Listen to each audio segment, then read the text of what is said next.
और नई कहानी। दफ्तर के दरवाजे पर दस्तक। जिला अधिकारी डीएम मोमिता सिंह अपने दफ्तर में बैठी थीं। उनकी मेज पर फाइलों का ढेर लगा था, लेकिन उनकी निगाहें फोन की स्क्रीन पर थीं, जिस पर 2 दिन पहले उनके द्वारा वायरल किए गए एक ऑडियो क्लिप का विश्लेषण चल रहा था। ये ऑडियो जिला आपूर्ति अधिकारी डीएसओ रवि प्रताप का था, जिसमें वो एक राशन डीलर से कमीशन की मांग कर रहा था। मोमिता ने अपने पद की गोपनीयता बनाए रखते हुए ये स्टिंग किया था। अगले ही पल दरवाजे पर दस्तक हुई। मोमिता ने सिर उठाया। सामने एसडीएम आलोक वर्मा खड़े थे, एक युवा, जोशीला और ईमानदार अधिकारी। मैम, एक अर्जेंट अपडेट है, आलोक ने थोड़ी घबराहट के साथ कहा। डीएसओ रवि प्रताप को कल रात सस्पेंड कर दिया गया है, लेकिन इससे पहले कि कोई जांच शुरू हो पाती, उन्होंने एक विभागीय अपील दायर कर दी है और अब वो कह रहे हैं कि ऑडियो फर्जी है और वो आपके खिलाफ मानहानि का मुकदमा करेंगे। मोमिता ने गहरी सांस ली। पता था, भ्रष्ट लोग इतनी आसानी से हार नहीं मानते, लेकिन सस्पेंशन तो हो गया, ये अच्छी खबर है। अच्छी नहीं मैम, बुरी है, आलोक ने मेज पर एक अखबार रखते हुए कहा। अखबार की हेडलाइन चीख रही थी, डीएम का मनमाना एक्शन, बेकसूर अधिकारी को फंसाने की साजिश। देखिए मैम, उन्होंने एक लोकल न्यूज़ चैनल को बयान दिया है कि आप उन्हें जानबूझकर परेशान कर रही हैं, क्योंकि उन्होंने आपके एक चहेते ठेकेदार का बिल पास करने से मना कर दिया था। और ये लोकल न्यूज़ चैनल आवाज़-ए-शहर पूरी तरह से उनके पक्ष में रिपोर्टिंग कर रहा है। मोमिता ने अखबार उठा लिया। उनकी आंखें हेडलाइन पर स्थिर थीं। ये नया दांव है, पहले बदतमीजी करते हैं, पकड़े जाने पर सिस्टम को ही मोहरा बनाते हैं। वे चाहते हैं कि लोग डीएसओ की सजा को राजनीति या पर्सनल वेंडेटा समझें, ना कि भ्रष्टाचार के खिलाफ कार्रवाई। झूठ का तूफान और मोमिता का संकल्प।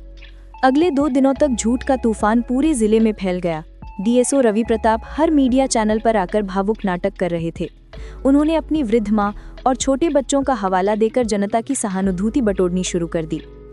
मैंने बस नियमों का पालन किया, बिल सही नहीं था इसलिए पास नहीं किया, और इस ईमानदार आदमी को सजा मिल रही है, रवि प्रताप ने रोते हुए एक लाइव डिबेट शो में कहा। आवाज़-ए-शहर ने मोमिता के खिलाफ एक मीडिया ट्रायल शुरू कर दिया था। वे लगातार सवाल उठा रहे थे। डीएम ने ऑडियो रिकॉर्ड क्यों किया? क्या वो कानून से ऊपर है? ये चहेता ठेकेदार कौन है जिसे बचाने की कोशिश की जा रही है? मोमिता का फोन लगातार बज रहा था। लखनऊ से दबाव, दिल्ली से स्पष्टीकरण मांगने वाले मेल, उन्हें कुछ दिनों की छुट्टी पर जाने की सलाह दी जा रही थी। उस शाम मोमिता अपने निवास पर अकेली बैठी थी। दरवाजा खुला और उनकी माँ कमला देवी अंदर आईं। माँ के हाथ में चाय का प्याला था। तू परेशान क्यों है मिम्मी? कमला देवी ने प्यार से पूछा। ये सब तो होगा, जब तुम गंदगी साफ करोगी तो कीचड़ तुम पर भी उछलेगा ही। मोमिता ने चाय का प्याला लिया।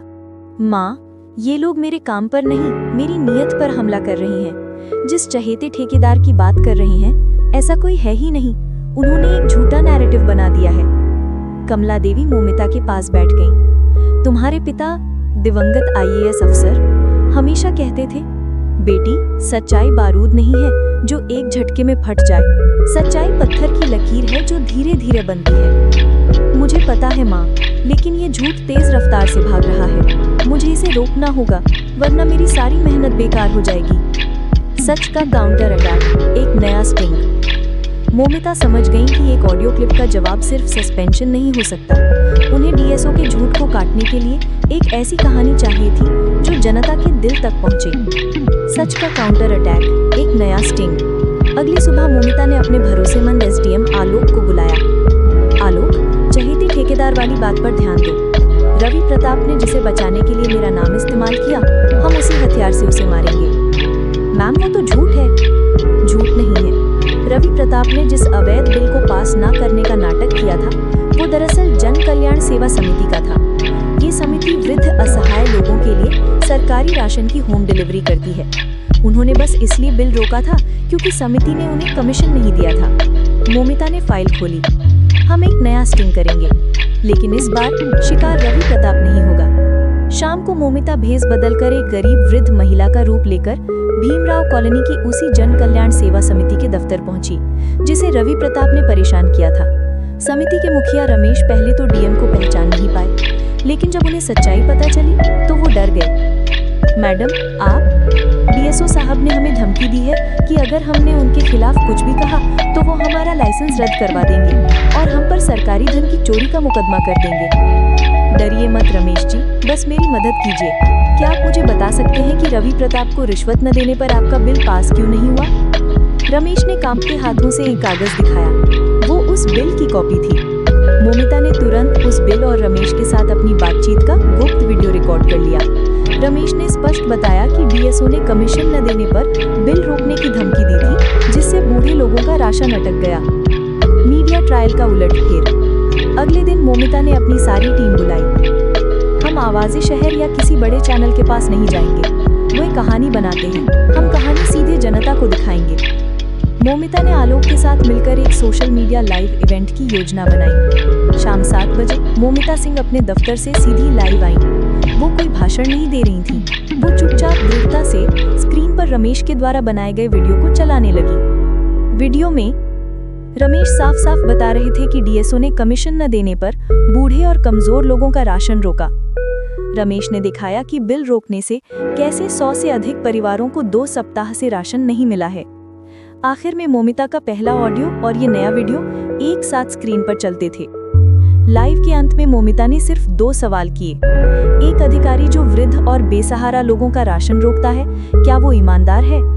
क्या मेरा यह एक्शन ऐसे व्यक्ति के खिलाफ जो जरूरतमंदों को भूखा रख रहा था, चहेते ठेकेदार को बचाने की साजिश हो सकती है? पूरे जिले में भूचाल आ गया। डीएसओ रवि प्रताप का सहानुभूति वाला मुखौटा उतर चुका था। जनता अब जानती थी कि चहेता ठेकेदार नहीं बल्कि भूखे बुजुर्ग दांव पर थे। सोशल मीडिया पर तुरंत आई सपोर्ट डीएम मोमिता के बजाय डीएसओ को जेल भेजो ट्रेंड करने लगा। आवाज़े शहर की विश्वसनीयता धूल में मिल गई। अगले दिन सुबह मोमिता को राज्य सरकार से एक कॉल आया। डीएसओ रवि प्रताप का सस्पेंशन रद्द नहीं हुआ बल्कि उन्हें गिरफ्तार करने के आदेश जारी कर दिए गए। उन पर सरकारी कार्य में बाधा डालने और आम जनता को परेशान करने के गंभीर आरोप लगे। जब पुलिस रवि प्रताप को ले जा रही थी तो मोमिता अपने दफ्तर की खिड़की से देख रही थी।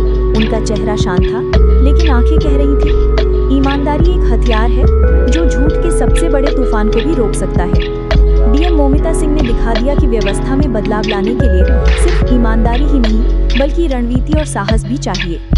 उन्होंने सिर्फ एक भ्रष्ट अधिकारी को ही नहीं हटाया बल्कि ये भी सुनिश्चित किया कि सच्चाई की कहानी हमेशा सबसे तेज और सबसे बुलंद आवाज में जनता तक पहुंचे।